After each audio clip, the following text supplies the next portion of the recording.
This is exactly how you expect it to be.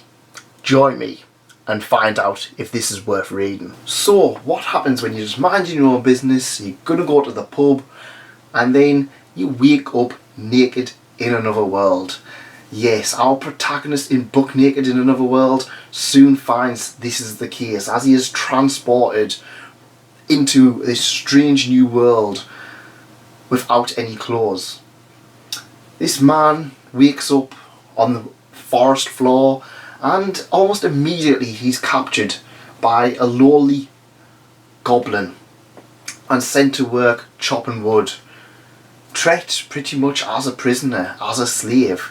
He cuts wood day and night, getting a little bit of food, getting a little bit of wine, while the young soldier who's guarding him pretty much treats him like crap. I mean, at the end of the day, this strange person's just randomly appeared, he's naked.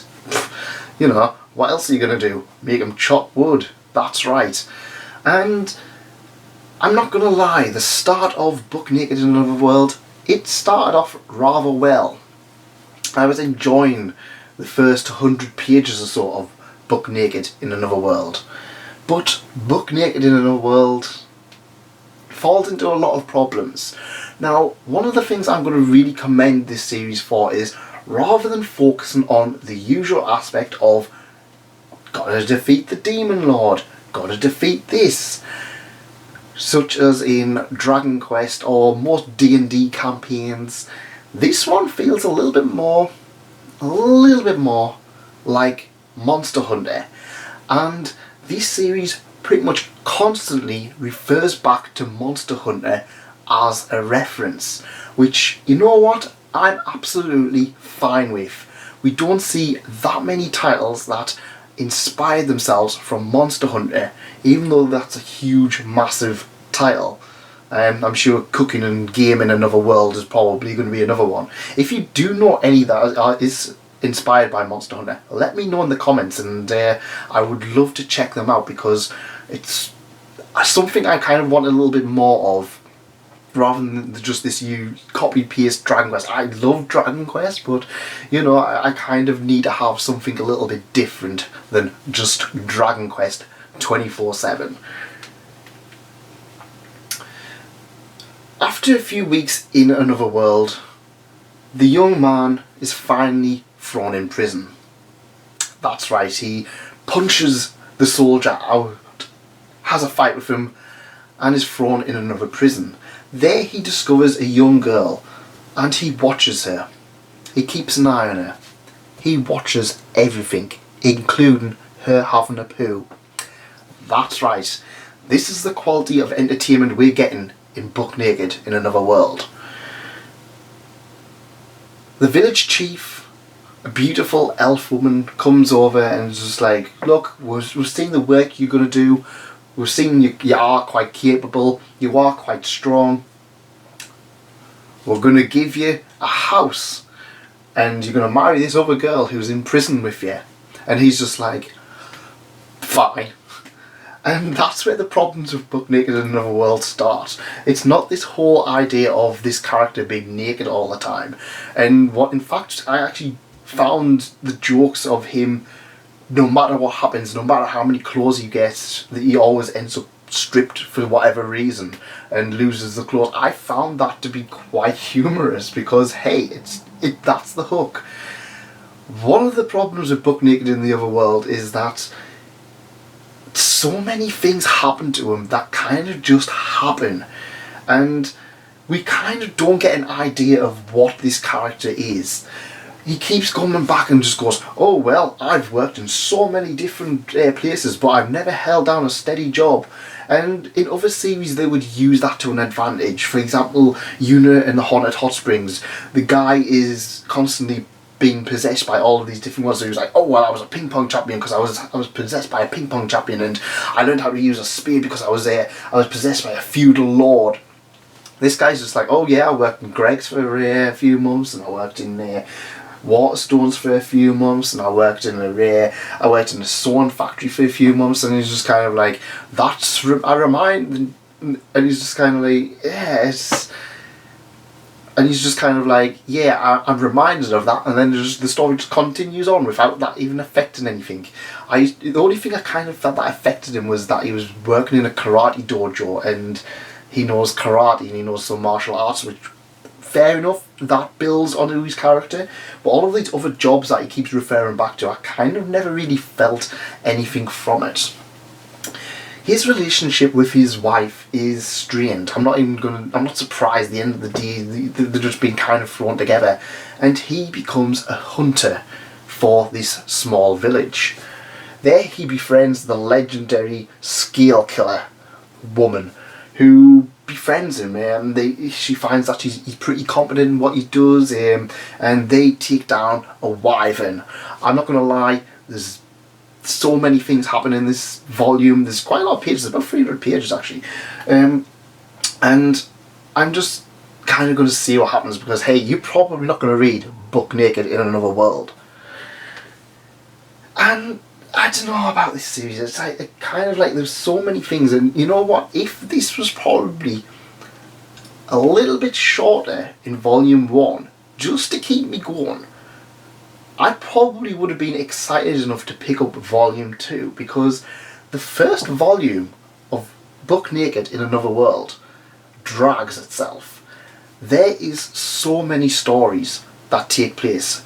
The whole introduction of him chopping wood, and then even fighting the wyvern, that takes place in the first 150 or so pages, if not less. It might even be the first 120.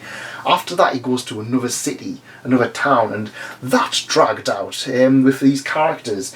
And then after that, he's going to become an adventurer, and they're just like, oh, well, we're gonna have you as the person who's going to help expand the village. And I'm just like, brilliant. You know what? We're going to get all of these little things that he's learned how to do. He's going to teach these other people how to do it, and then we're going to get a nice little city building kind of story with him just buck naked in another world in the between it.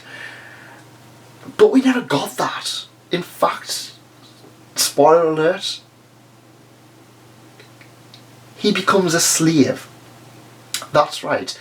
He becomes a slave to a young girl and her partner, who just so happens to also have been a person who woke up buck naked in another world. And the last 150 pages is him just being a slave, fighting monsters in a dungeon. In fact, the last few chapters, it kind of just stops. It's kind of like, it's weird. It's like, in my opinion, if it went up until the bit where he became a slave, that's nice, a nice little hook for me to just go, oh, I want to read this. I want to read more. I want to find out what's happening. But no, he kind of just becomes a slave, and then they have a little adventure in a dungeon with different characters. And I was just, at that point, I was just like, I don't really care anymore. They keep building all these little things up and up, and then you just kind of cast them aside just to go, oh, well, we're going to go on exploring dungeons now. And I'm just like, you were doing well, you were doing a Monster Hunter thing. You could have had this whole thing where you were having to increase your rank and become more well known across the world, be recruited to fight more and more powerful monsters. But no, you just become a slave, and then you just kind of do slave stuff, I suppose. It's kind of awkward. In fact, it was kind of uncomfortable reading some of the stuff. The language is as you expect. In fact, I'm even going to say this is probably the first 18 plus title I've read that isn't hentai, but was cruder and more disgusting than the hentai light novel I read. That's the kind of quality we got.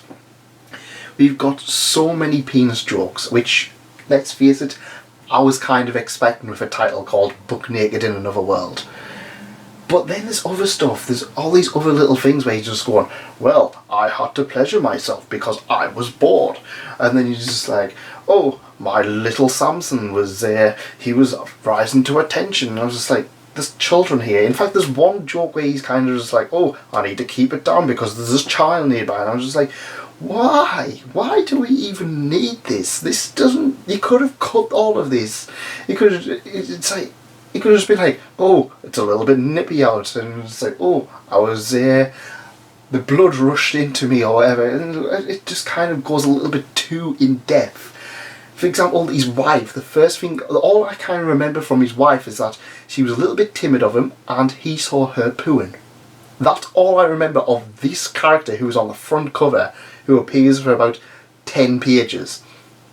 That's right. Buck Naked in Another World doesn't really know what it wants to be. It doesn't really manage to grab a stranglehold on the audience or its characters. It jumps between trying to do so many things with Volume 1 that it never becomes something worth sticking with. Now, I've read some absolute trash light novels. I've read Do You Love Your Mom and a 2-hit multi-hit target attacks, a series that has no right being as good as it is. That series took the joke of an overbearing, beautiful mom who absolutely loves her child unconditionally. There's a lot of awkward scenes between that, but you know what? It lampooned the isekai genre. It took the whole joke of what if your beautiful mom came out, and what happens if she got into all of these little circumstances that she had to dress up as a schoolgirl or a bunny girl. This is just kind of just like, yeah, this guy, he's going to be naked in another world. That's about it. And you know what?